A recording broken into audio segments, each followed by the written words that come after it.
بسم الله. والطور وكتاب مسطور في رق منشور والبيت المعمور والسقف المرفوع والبحر المسجور إن عذاب ربك لواقع ما له من دافع يوم تمور السماء مورا وتسير الجبال سيرا فويل يومئذ للمكذبين الذين هم في خوض يلعبون يوم يدعون إلى نار جهنم دعا هذه النار التي كنتم بها تكذبون أفسحر هذا أم أنتم لا تبصرون اصلوها فاصبروا أو لا تصبروا سواء عليكم إنما تجزون ما كنتم تعملون إن المتقين في جنات ونعيم فاكهين بما آتاهم ربهم ووقاهم ربهم عذاب الجحيم كلوا واشربوا هنيئا بما كنتم تعملون متكئين على سرر مصفوفة وزوجناهم بحور عين والذين آمنوا واتبعتهم ذريتهم بإيمان ألحقنا بهم ذريتهم وما ألتناهم من عملهم من شيء كل امرئ بما كسب رهين وأمددناهم بفاكهة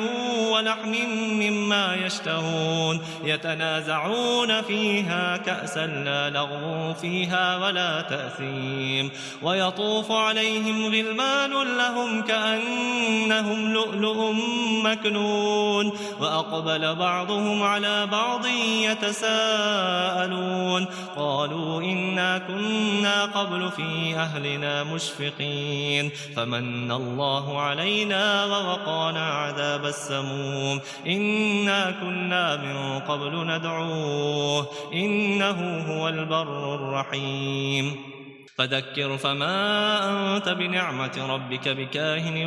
ولا مجنون أم يقولون شاعر نتربص به ريب المنون قل تربصوا فإني معكم من المتربصين أم تأمرهم أحلامهم بهذا أم هم قوم طاغون أم يقولون تقوله بل لا يؤمنون فليأتوا بحديث مثله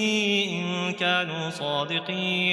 أم خلقوا من غير شيء أم هم الخالقون أم خلقوا السماوات والأرض بل لا يوقنون أم عندهم خزائن ربك أم هم المسيطرون أم لهم سلم يستمعون فيه فليأت مستمعهم بسلطان مبين أم له البنات ولكم البنون أم تسألهم أجرا فهم من مغرم